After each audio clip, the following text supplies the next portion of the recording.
Gusto rin ng tita Giselle nyo na mapaalis dito sa Apex ang lola mo, Zoe. Pero hanggat hindi niya binibenta yung shares niya, wala tayong magagawa. Alam mo, Zoe, naisip ko iwas na lang kaya natin siya para ma-avoid natin yung mga future na problema. Ganun na nga lang, Zoe. Annalyn, kumusta yung reporter? Nag-recant na ba siya? Nag-upload po ng bagong video si Chimichika. Nag-sorry po siya kasi binanggit niya po yung pangalan ko. Dapat lang. Kasi kung hindi, makakarinig talaga siya sa lawyer natin. Nakausap ko na pala si Ray, Annalyn. At wala rin siyang idea kung sino yung nag-upload ng photo doon sa OR. Ikaw, Zoe, may idea ka ba? Wala. Nakita ko na nga lang yung photo leak ni Annalyn sa social media. Naisip ko po, Tay, di po kaya may nagplanta po ng camera dun sa OR mga ilang oras bago po yung operation, kaya wala pong nakapansin? Posible. Pero hindi siguro taga-Apex yung gumawa nun. Kasi sino namang staff ang Apex ang gusto kang siraan, pati yung ospital. Di ba? Mas mabuti siguro sa office ko na lang po pag-usapan natin yan. Sige. Tara.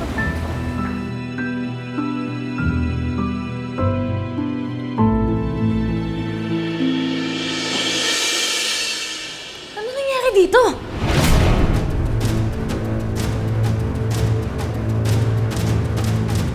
Ano nangyari to? Kaya humanda si RJ sa akin. Dahil babalikan ko siya.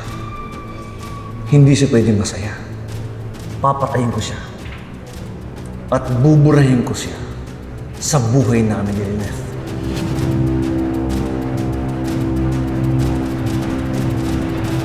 Zoe, okay ka lang? Oo. Nagulat lang ako.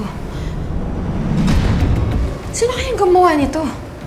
Kaya nga paano nangyari to?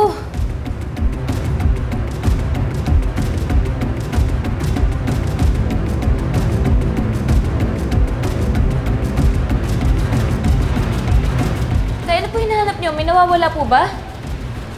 Yung painting na binigay ng pasyente nawawala. Tara na. Kailangan natin i-report to sa security office. Sorry, tara.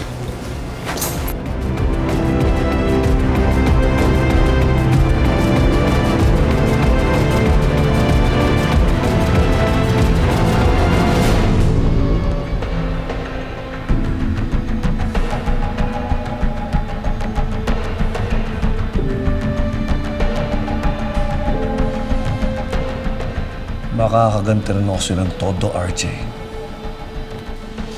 Sa susunod, sa ulo mo talaga tatama to.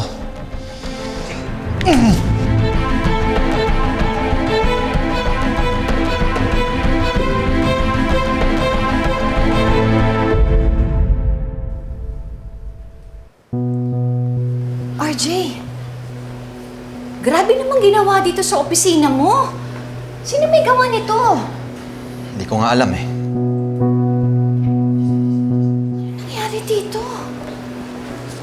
Damn it! Wala daw nakita yung security office sa CCTV.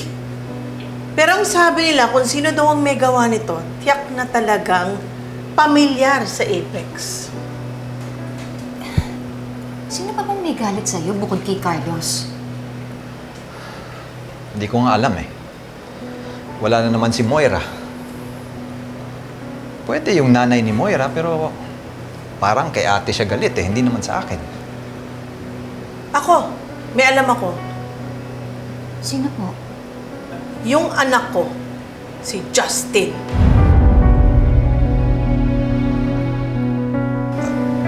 Di ba siya rin yung pinaghihinalaan mo doon sa nangyari kay Annalyn? Yun na nga. Una si Annalyn, pagkatapos ikaw. Mukhang pinagsusunod-sunod nga tayo eh. Diba? Ma'am Giselle, hindi naman po sa kumukontra ko sa inyo. Pero kasi wala naman po tayong proof na si Justin nga po yung may gawa nung kay Annalyn. Tapos wala rin po tayong proof na may kinalaman po siya dito. Lynette, Huwag mo nang kampihan ng anak ko. Ay, Ma'am Giselle, hindi ko po kinakampihan yung anak ninyo.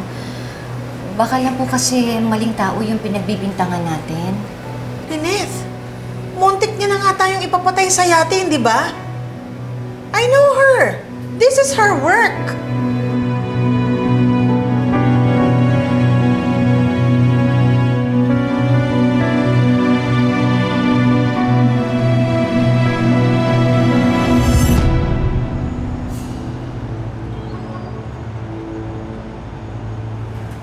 Talaga? May gumawa ng kay Tito RJ? Oo. Ang alam ko lang naman na may galit kay tatay is si Doc Carlos. Kaso nga lang, di ba nasa mental institution siya? Paano niya magagawa yun? Wala din naman ako ibang maisip na gagawa nun kay tatay. Well, siguro may inggit lang kay Tito RJ, lalo na ngayon he's back to being a doctor. Oh, weird, kasi ang bait-bait naman ni Tito RJ eh.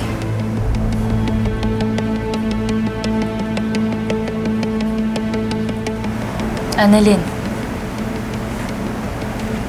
Annalyn. Anong iniisip mo? May gusto ka bang sabihin? Wala. Iniisip ko lang kung sino bang pwedeng gumawa nun kay tatay. Annalyn, Tita?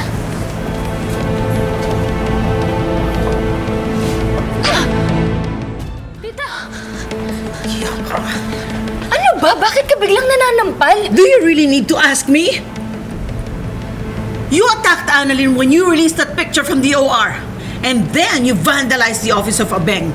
So, sinong sunod mong target, ha? Ako? Si Lynette? Tita. Nagda-drugs ka ba, ha? Christine! Wala akong alam sa mga pinagsasabi mo. Ha? Aminin mo na. Gumaganti ka, ginagantihan mo ako. Oh, ano? Magdi-deny ka? So, magdi-deny ka ulit?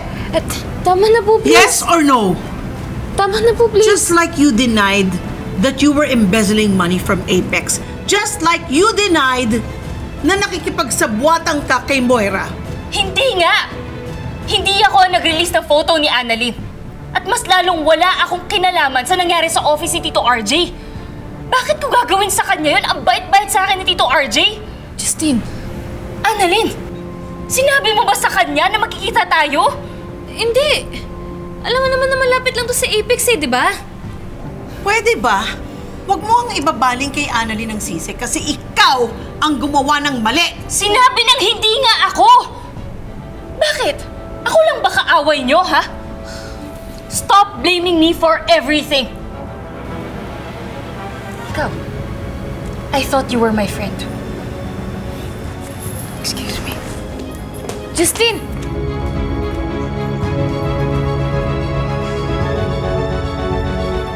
Tita, ba't niyo naman po kasi sinampa si Justine? Dapat din niyo na po ginawa yun eh. Mukha naman po siyang walang alam.